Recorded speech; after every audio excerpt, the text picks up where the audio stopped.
So we're going to go over how to remove or replace your rotor here. Doesn't matter what size it is. First off, you're going to replace or remove your skewer here. So these bolts is a Torx setting, and the other style is an Allen setting. Those two are two different shapes. So you either have your Allen tool or a hex style, and then call both names. So you want to break all these bolts loose, and it doesn't matter where you start. So just make sure all these are broken loose. And this is a Shimano style. So what Shimano did, they added some safety devices in here.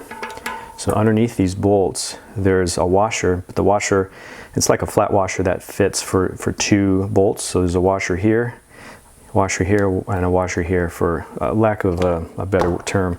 But as soon as we get these bolts off, so they're all broken free, and you can continue to spin these free. I'm gonna go ahead and just using a regular DeWalt here, cordless, and I picked up a adapter, a 3/8 head, so I can able to use a socket style tool, and this is going to fit perfectly inside your drill. So snap that onto there, this guy goes onto there, lock that in, going in reverse, don't accidentally tighten this. So I'm just gonna, and again, you can start with any bolt, and don't spin too much. If you don't sit there and spin the bolt, because it's only so tall, so many threads. All the threads are going to come out, and then at a certain point, if you continue to spin after that, all you're going to do is destroy your threads in your hub. That's where this screw's going. You're going to destroy these screws. So like I said, again, if you're not too comfortable with power drills or power tools, do not use them. Whoop. That's all you need there. So this is I'm putting on a new rotor, and typically new rotors, well, at least Shimano's, will come with new hardware. Hardware being the bolts and these little washers, these little safety washers. I'll show you them. What's cool about these little safety washers here. So here's a close-up shot here.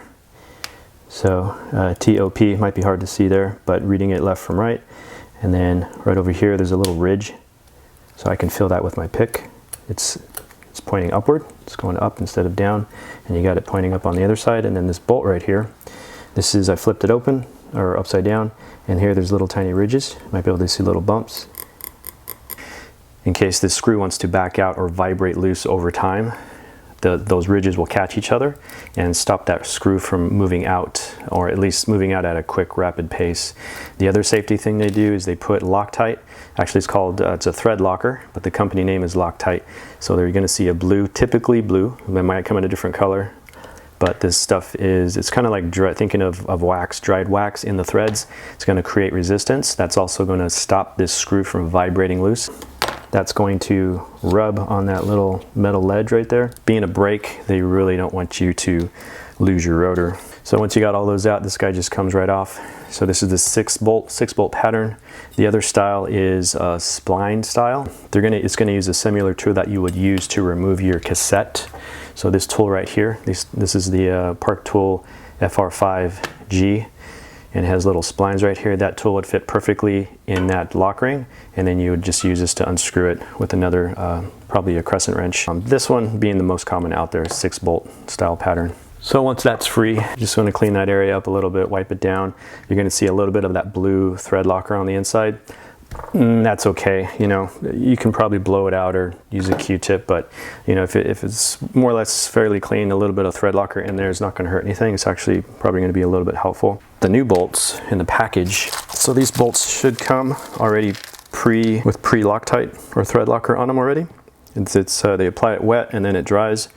If for some reason they just barely put a splash on there, they didn't cover the whole circumference of the screw, it's good to have some of that thread locker on hand. And this brand is Permatex. The name is gone, but this one's in a blue bottle. Blue is good because it allows you to use a hand tool to break everything free or to loosen up that bolt. So we got 6 bolts here, and then we got the brand new. Probably a good idea to use the new ones. If you have to, you probably could use the old ones. Just make sure that little ridge is, you know, sticking up. And you know what, honestly, all the other brands out there, I haven't seen anything like this. Shimano's the only one that gives you this little extra added doohickey. If you didn't have it, so you lost one, not a big deal. As long as you got Loctite on there, everything's going to be fine. I definitely recommend having Loctite on there. So when handling your new rotor, definitely either grab it from the inside or the outer edges here. You don't want to touch the surface here. You want to keep your fingerprints off it, any oil on there. Good thing is if you do get this dirty, you can go ahead and wipe it clean. Right now it's completely, it's spanking brand new. It's got nothing on there. No brake pad hasn't been introduced, anything like that. Edges are very sharp. Make sure that wheel stops. Doesn't matter where you put this. You can clock it anywhere, just as long as the holes match up. And yes, there is a top and a bottom. Usually you're reading all your logos and your identifications. This is going to be facing up. The other side is completely blank. So we're going to put one of these guys down. I'm going to make sure I can read top. You want to read it from left to right. And if you can't read that, this one's hard to see. You want to make sure that this little ear, this little dog ear, little ledge is pointing upward and not downward. So we're going to stick that there and get it started with the bolt there. And if you can use your fingers, if your fingers are unable to do it, go ahead and use the tool for assistance. But just be very gentle. You just want to get it started. That's why I like to use the fingers. You have a better feel. Because what's happening too is as soon as you get this started in there, you're going to feel resistance right away because of the blue thread locker. So if you can get that, first 1 or 2 threads started by finger, great. And then it's going to get a little tough. You're going to be okay.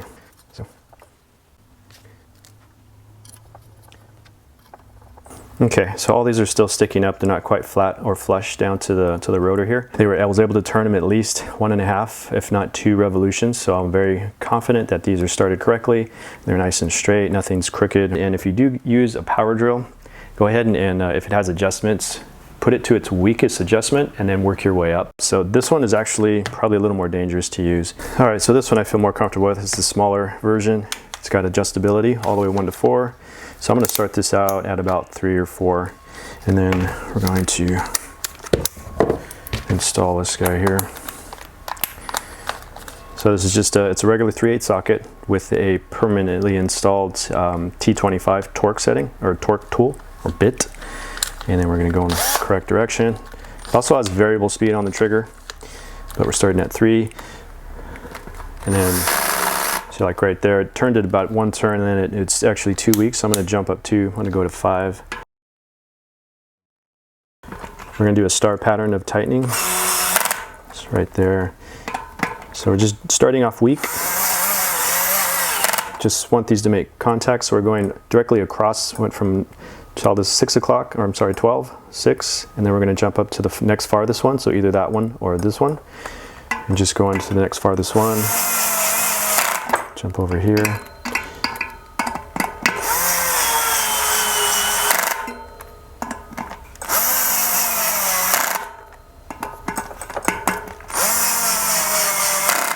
There, so I'm pretty familiar with this one. I'm going to put this one all the way to 10, and you have to do this, you do little tests and putting it to 10, and then you can go back and check with your tool. Definitely recommend working your way up slowly, and then you can check to see if it's tight enough. You don't want to over tighten these. Typical torque setting, that can change. It could be anywhere from maybe 5 to 10 Newton meters. So this one I believe is just in that range. So I'm happy with this one. So I got this set at 10. I'm just going to hold it firmly. And you always want to make sure that tool's in there deep. I've seen a lot of bolts get stripped because they're not in there tight. And you got to push firmly straight down, be committed to it, and then just hold. And then just follow the same star pattern.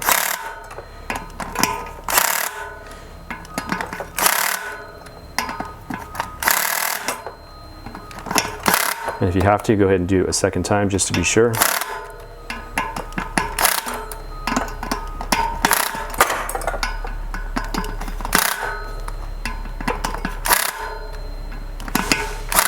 Okay. Also make sure your bit's in good shape too. If it's a little worn out, it's going to strip inside your bolts. You don't want to get these bolts stuck inside your hub. That's it's almost a throwaway situation if you don't know how to get those guys out. So we're nice and tight here. I might give it a little feel. I'm going to try and turn it left and right. You can use the outside too, and everything feels great. So we got some safety stuff there. And this is just a little sticker. It says do not stick your finger in there because it's super sharp. It will cut it, break it, destroy it. You'll have to go buy a new finger. So that's all in good shape.